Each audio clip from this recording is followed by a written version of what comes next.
CE 306A પડતર હિસાબી પદ્ધતિમાં આજે આપણે યુનિટ નંબર 3 પ્રત્યક્ષ મજૂરી અંગે ચર્ચા કરીશું.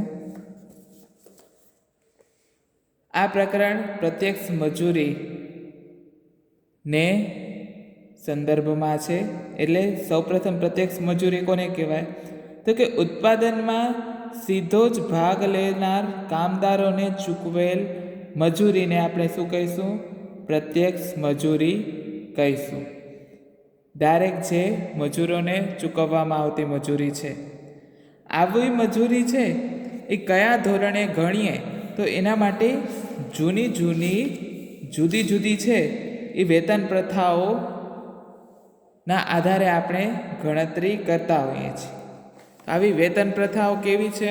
તો કે જોઈએ પ્રણાલિકાગત વેતન પ્રથાઓ અને ઉત્તેજનાત્મક વેતન પ્રથાઓ છે. પ્રણાલિકાગત એટલે કે જૂની વેતન પ્રથાઓ કઈ કઈ છે? એક સમય વેતન પદ્ધતિ અને બીજી છે કાર્ય વેતન પદ્ધતિ છે.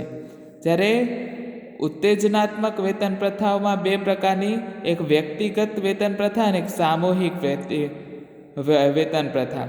વ્યક્તિગત વેતન પ્રથામાં કઈ? એક તો હેલ્સી યોજના છે, રોવેન યોજના છે, ટેલરની ભિન્ન વેતન યોજના છે. અને સામૂહિક પ્રથાઓમાં છે નફા ભાગ યોજના અને સહભાગીદારી યોજના.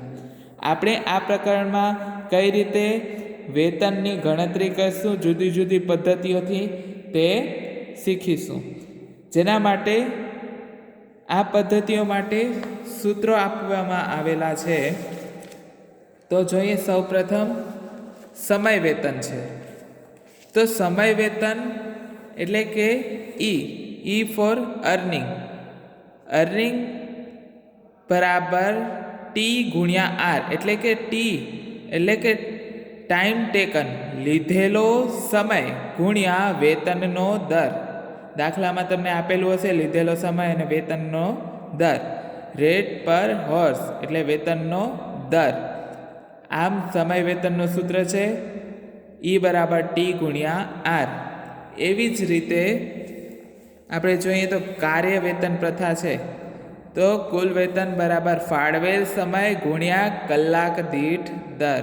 ટીએ એટલે ટાઈમ અલાઉડેડ. ફાળવેલ સમય ગુણ્યા રેટ પર અવર્સ એટલે કલાક દીઠ દર. એટલે ઈ બરાબર ટીએ ગુણ્યા આર.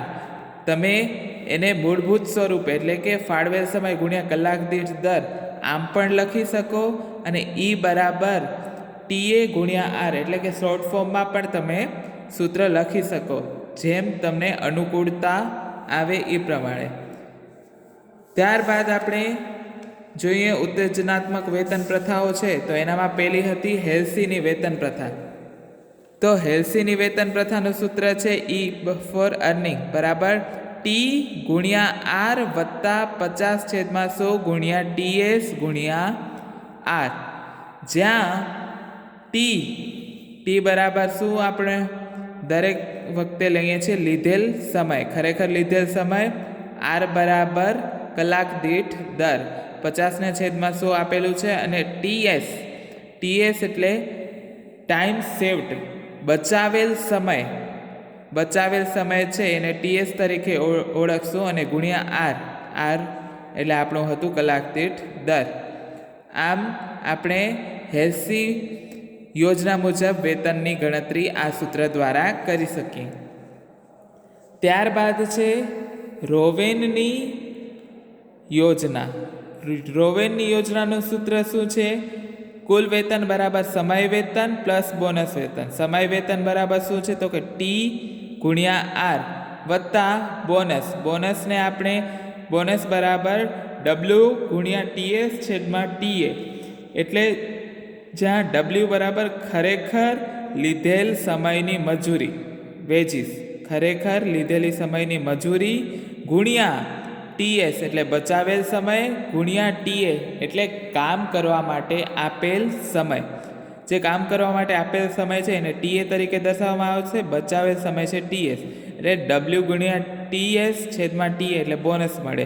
આ બંનેનો સરવાળો એટલે આ સૂત્ર બંને ટી ગુણ્યા આર વત્તા ડબલ્યુ ગુણ્યા ટીએસ છેદમાં ટીએ.